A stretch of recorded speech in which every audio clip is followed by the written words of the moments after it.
So a few months ago, I sat down with Olivia, one of the creators in our community, and talked to her about how she's been able to grow over 250,000 followers on Instagram, land brand deals. So this is a little bit of a different video, but I wanted to put it out there for anyone who is a creator or wants to be a creator, just as, things that you can learn and things you can watch her say. I interview her, we talk about some of the things we've done together. So I want you guys to sit back and enjoy. You can listen to it like a podcast, you can watch it, whatever you want, but a little bit of a different video. So let me know if you guys like it.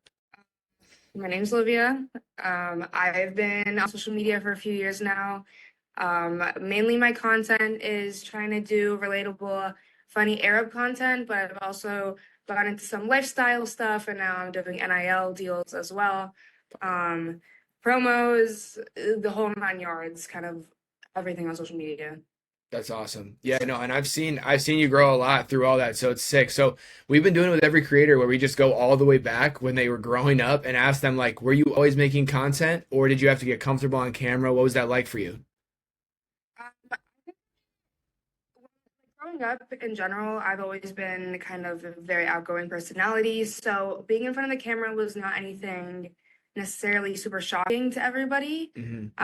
Definitely when I was younger, I did a lot of modeling, I did a little bit of acting and like the whole drama and theater and all of that.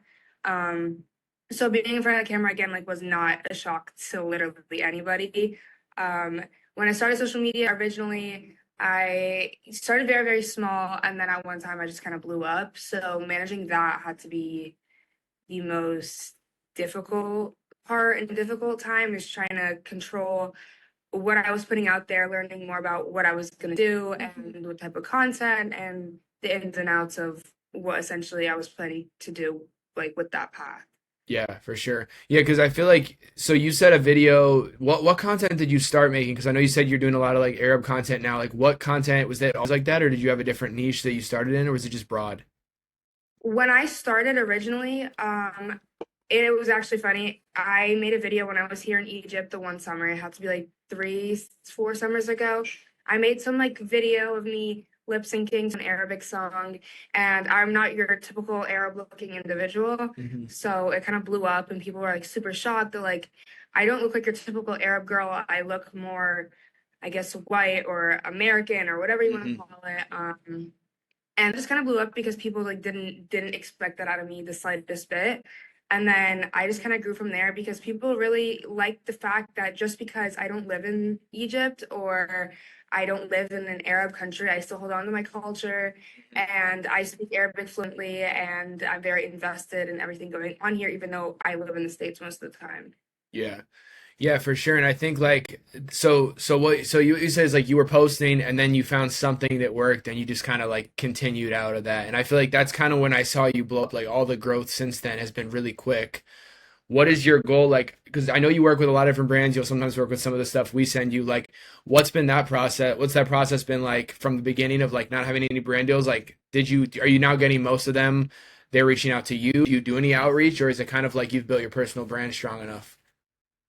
In the beginning, it was definitely people reaching out to me just because I didn't understand the whole social media world and exactly how reaching out to people worked and people reaching out to me. So in the beginning, it was more people were reaching out to me and like very small brands and like, hey, like let's send you a piece of clothing, post it on your story, or just like sound promos, little things like that. Um, at one point, I did have a manager, and he kind of put some stuff through. I got some good deals with them, and now I'm with the new management. I just started doing NIL stuff, and I hit one of my biggest deals to date. I just started working with Stanley. But Um, so it's just been like a progress of also me learning about how to achieve these things, whether it's me reaching out to companies personally or having my managers do it, or also responding to companies and people in a timely manner in order to work with them. yeah, and I was just telling Olivia before we got on the recording, like she's been one of the most professional creators that I've worked with, and I think that goes a long way in terms of like building your personal brand. And I think brands come back and work with you more. I'm sure you've noticed that. Like they come back and work with you because they know you're professional. And honestly, in the creator space, like we were just saying, like it kind of all it takes is that little bit of effort because there are a lot of creators that don't put forward the effort to be timely and turn things around. So that's definitely huge. I guess when you first started to do your brands, like, because maybe, there's a lot of girls in the chat that are like starting out with content. Some of them are still in the beginning phases. In the beginning, like, how did you know how to, like, I guess, protect yourself, or like when managers were reaching out to you, did you have someone that helped you with that, or did you just kind of dive in and hope for the best? I have to say that I got very lucky that a lot of my friends here in Egypt were already influencers. And somebody that is one of my closest friends here, he is a huge influencer here. He does a lot of content. So he kind of helped me learn about the ins and outs of social media just a little bit. Hmm. And then when I went back to the States, I kind of had to learn on my own that not everybody that's going to reach out to you is going to be the most professional to work with, Yeah. or is going to give you what you want, or tell you, or offer you what they say that they actually will. Mhm. So definitely filtering out people, I guess, a little bit, but also testing the waters a little bit, just because, you might get an email and you might think it's a scam, but at the end of the day, like, it's not. So reaching out and responding to people is a big thing, but Yeah. also at the same time, if you don't feel like something is 100%, also not going for it is a really good like safety tool, I guess, especially like in the influencer world. You can get like a lot of spam emails, you can get a lot of random people, you can get a whole, like, it's a big mixture. Like my email is the messiest thing on earth because of all the different emails that I get. Hmm. But definitely it's a mixture of knowing your limits and knowing who you want to work with, but at the same time testing your waters a little bit. Yeah, for sure. I think that's true. And honestly, it's crazy. Like, once you get to a certain following, like these, like, I think there's like bots that like scrape emails, because like I get emails on the account of an account I sold, and the guy hasn't changed my email, and it's like still sending me stuff with a new username. So I think they have tools for that. I want to touch on, like, because you do, like you said, you fit into the niche now of like Arabic content. Obviously, not everyone watching this will be in that niche, but like, how important has that been in your growth, and like finding something that is like unique and like a niche where you can kind of double down in? Because I think when I watch creators and see creators that are having the most success, like, there's something that they're known for or that they do, and they just keep doubling down. What is your advice, I guess, for someone trying to find a niche? Like, if they're like, I don't know what niche to get into that doesn't have like as easy of like a, okay, that would work. What would you recommend? I have to say that not everything works for everybody. I have done my fair share of trying to explore different things, and I was lucky enough that I found my thing right off the bat. But more recently, I've been trying to get into other stuff, seeing how that stuff works. But again, not everything works for everybody. Like, I do my Arab content. I try to do relatable content for people who are just like me, who have their roots in the Arab countries but don't necessarily live there and live outside of the country. That works for me and I found my people. But at the same time, branching out and like trying to find different things, and again, like testing the waters with different topics and different areas of the internet is very important. Like, I'll give you an example. Like, I tried doing like a little bit of beauty stuff and like get ready with me's, Hmm. and like that was super popular with like Alex Earl when she came out, and I tried that, and I'm gonna tell you right now that that failed for me. Like, that's just not my thing. Yeah. Um Again, like something like the Arab content and like me lip syncing to something Arabic is like my thing. Yeah. So I wouldn't say necessarily anybody should be scared of something failing, because you learn from it. You learn and you grow. And like, that sounds so cliche, but genuinely, like, even if you're comfortable with something, branch out and like find different things that you can work on, or find something that doesn't work for you. Like, Yeah. it sounds again so cliche, but it's just genuinely what you have to do to kind of like find different things. Yeah. No, I agree. And I think, like, if you had to put a number on it, like, how many videos do you think you uploaded before stuff started to make you money? Just put a number on it. Like, what would the number be? I was uploading a decent amount. It was like that time where everybody was like, "Oh, like if you download TikTok, like you're weird." I don't know what. Uh-huh. And like, I was like, that time No, if you everybody download was having. TikTok, you're rich. That's what it is. If you downloaded it back then, like in the very beginning. So it's like that time I was like, I'm just gonna get TikTok. And like, I was actually one of the ones who refused to get TikTok TV till the last minute. Really? Everybody was like, if you get it, like, you're weird. And Hmm. then people started posting on it. And I just refused to get, like, it was so stubborn. I refused to get the app until like the last minute. because I was like, this is literally Musically. Like I specifically remember this is like Musically like dupe. Like I'm not doing it.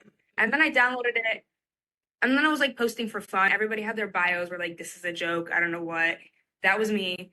And then I just started posting like random stuff because then it was cool at one point. And it just kind of blew up. So then I was like, look, it's my thing now. That's so interesting what you said, because I think like that's the number one thing that creators, like, even after they decide like, okay, I'm gonna post, is like just getting over your ego. Because like at a certain level, like you can't hold on to an ego and post on social media, because in the beginning, and even when you have followers, like you're gonna get hate comments, you're gonna get comments saying like all sorts of things. And I think if you hold on to any of that, it's just not going to go well for you, because even when you start to do well, you're not going to want to post more because you get attached to like those mean comments. I guess talk about that, because I've heard that. I'm trying to kind of echo some questions I've heard a lot from creators that are starting. What's your biggest tip for you know, not caring? My tip was that once you start making money, it's really easy not to care because you're making money. But before you make money, what's the tip for, hey, I don't care, I'm going to keep going? It's definitely a I'm on my own path type of thing, and something that really stuck with me. And it, there's not a lot of things that stick with me like to this point, but I remember when I was in Egypt and I went back to school. I was still in high school, and I got my first like brand deal with like a clothing brand, and I remember coming to school with like one of the shirts, right? And um, I remember going into my class, and I was like a senior in high school, something like that. And I walked into class, and I remember everybody making fun of me, and I got so upset and I got so mad because at that time I was the only one. And I went to a very very small high school, but everyone at school was like making fun of me, or oh, you think you're so popular, oh, you think you're so cool because you have followers now. And from that point forward, I realized that I was different. I was doing something that not everybody has a chance to do. Mhm. I'm such a firm believer that social media, you can try as much as you want, but if it's not meant for you, you will not grow. Like you will not grow. And I think it's so much by luck in one's like on one end, it's so much by luck. I mean, again, you can push your limits as much as you want, but that was like a huge lesson for me, that I was doing something that not everybody gets a chance to do. Like I'm so blessed that I get the opportunities that I do get to have.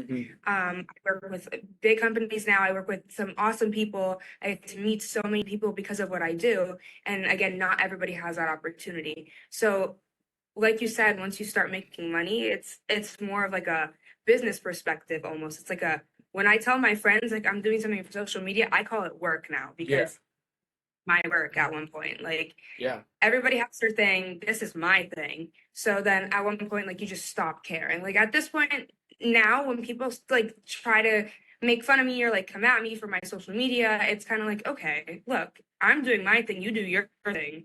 But I think my thing is cooler at the end of the day. So Mhm. that's it. Yeah, no, definitely. Yeah, I think like in terms of also like the process, when you start, it gets so much easier too. Like just the first few steps, like I think like for creators that haven't posted yet or are scared to post, like once you get past that, I think it gets way easier and you just start to figure things out. What are some actual like, I guess like nitty gritty tips that you have recently with the algorithm? Like what have you been noticing in terms of sounds or hashtags? Like is there anything that you've been doing to just like get an edge? I think finding sounds that are like trending a lot on your For You page Mhm. definitely works. I haven't found much luck with hashtags. I've tested that with like lots of hashtags or one hashtag or no Me hashtags. too, yeah. I find hashtags just because I don't feel like it does much, but definitely finding sounds that are um very like relevant to like your niche. Mhm. So like for me personally, like when I go on my For You page, like I find 4 or 5 different people using like an Arabic sound, like I will put that in my like saved, and I will post it like right away just so it goes in the algorithm with everybody else. Yeah. Um, and because like the more followers you have, like it gets kind of pushed to the top a little bit because Right. people recognize your face. So I've definitely been doing that. Also, sometimes just like random videos don't hurt at all. Like I just like now recently I've been making the most random videos with the most random sounds. It doesn't hurt anything. If anything, it kind of like provokes your followers a little bit more because it's like something out of the ordinary. That's a huge, So that's that's, definitely. yeah, sorry, I didn't mean to interrupt you. What were you saying? What were you gonna end that with? No, it was just that like putting like random stuff in there sometimes works too. Yeah, I think like a lot of the creators, because we've done, I mean, we've probably done like 100 sound campaigns with you at this point, and like a lot of creators like get scared of sounds because like, oh, it's not a trending sound. Like I'm gonna like, but it's like I really do agree. Like when you do a one that's out of the ordinary, it can like make the other ones like it's like it creates comments. It's like, oh, she got to be paid for this shit. Like you know what I mean? And it's like it's just funny. It does. It definitely does. And posting stuff that like drives the comments. That's huge. I got it. This sounds when people argue in your comments, That's the best. Yeah. drives the video up. And that's what some people don't really realize. Like the more like engagement you have on a video, is like the numbers will go up higher and higher. I had a video on my old account because I sold that account by now, but I used to have the one. I think I probably met you with that one, but like it was like huge, and I was just like, it was a huge video where I posted my friend like stuck on a ledge, and I was like filming him, and I was like, bro, and he got like 15 million views, and the comments are just like, this is planned, no, it's not, this is real, like no, it's fake, and it's like every single video I had do well was argument, like it really was, and I think creating like depending on how far you want to go, you can go as far as you want. But like creating like safe arguments is like a really good idea in the comments. Things that are not gonna like be bad for the algorithm, like words and things like creating just like a civil disagreement. Like it's honestly great. Some people just go at it in your comments regardless. Like I found that like I used to be really like butthurt by comments when like I first started, but then I kind of realized like it's kind of funny at this point. Like even when people are hating at me, like I kind of look through my comments as entertainment at this point. And people will go back and forth on videos that have been posted for like 3 years. Like I don't know where that came from, but like people will argue over nothing. It's And that's what I crazy. found. It's entertainment to me at this point. And I think that's like for a lot of people that are starting, a lot of people deal with like the negativity of comments and like kind of like getting into their head. Mhm. But if you look at it like at a different standpoint of like it's kind of like entertaining, people are taking out of their time, their like the Yeah. time of their day to do this. It's just like it gets funny at one point. Definitely. Yeah, I want to ask you this too because you're starting to work with so many brands. When we started working together, there was a lot of sound promos. What is your, I guess like because you said like you like doing some sounds that are not trending because it adds to conversation. Like how have sound promos been for you? Like what is it like to do those? Like do you find them easy and like is it like what do you think about?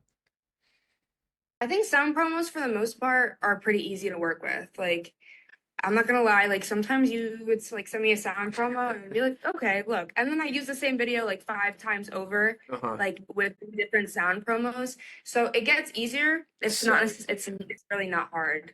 And I have to say that sound promos are one of the easiest things to work with because like either you're lip syncing or it's like a collage or it's like a lifestyle type of video. So I think that they're pretty easy to deal like to work with in I remember general. we were sending you like a few a week, like sometimes like a few a day when we were like trying to, and you were just like cranking them out, and you were just like, I'm shopping, so I need this money. Like just keep them coming. I'm a big shopper. I am a huge shopper. You were literally like, I'm shopping a lot this weekend, so like just keep them coming. I'm like, all right, we will.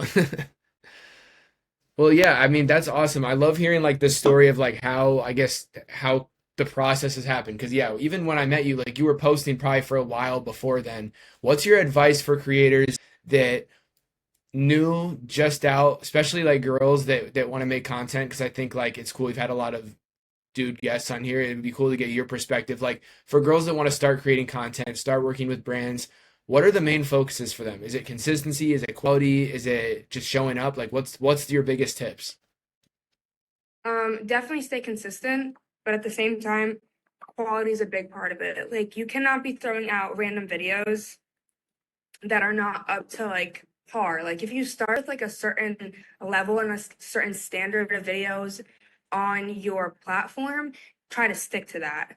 Because it kind of creates a consistency, especially with like brands and like people that are just starting out. If you want brands to scout you out or like to look at you, if they see a consistent standard or a consistent type of video on your page, then they're gonna know, hey, like if we're gonna work with this individual, they're gonna put out this standard of video. Yeah, that's So so true. definitely and standard. That's like the biggest thing.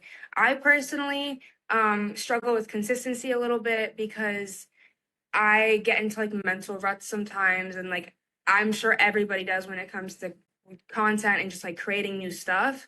So that is something that I personally struggle with, is the consistently posting things. And sometimes I won't post for weeks, which is not the best, but it happens. And then I'll pop off with like 2 videos in a row that'll go skyrocketing with numbers. So definitely keeping the standard is, I think, the key point.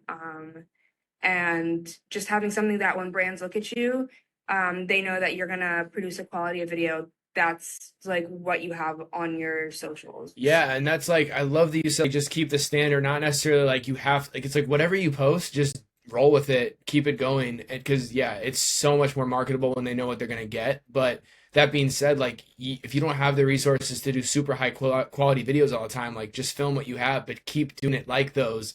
Yeah, that's a really good point.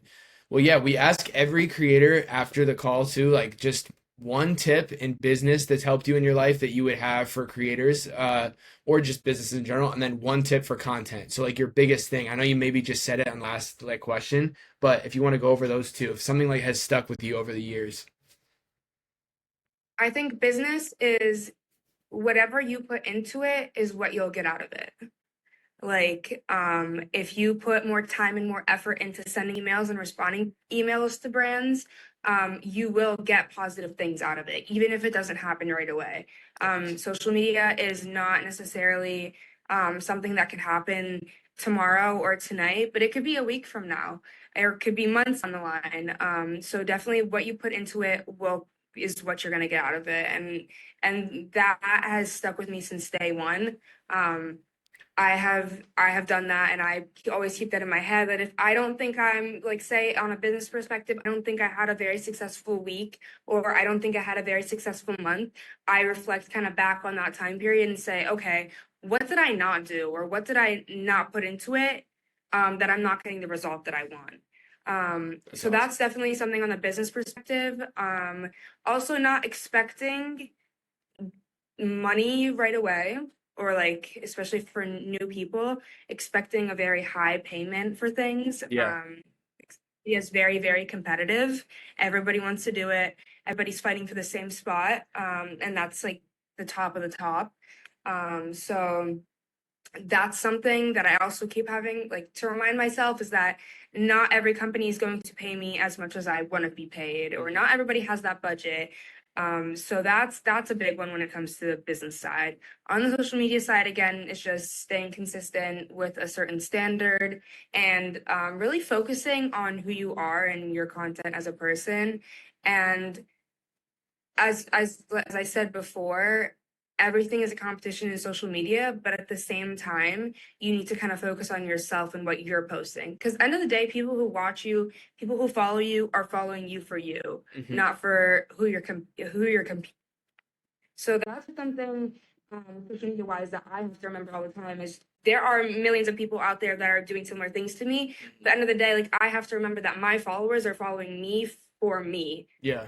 not for anybody else.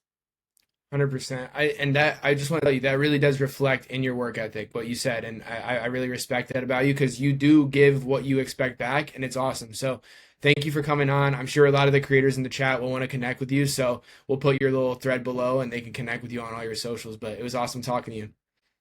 Thank you. I appreciate it.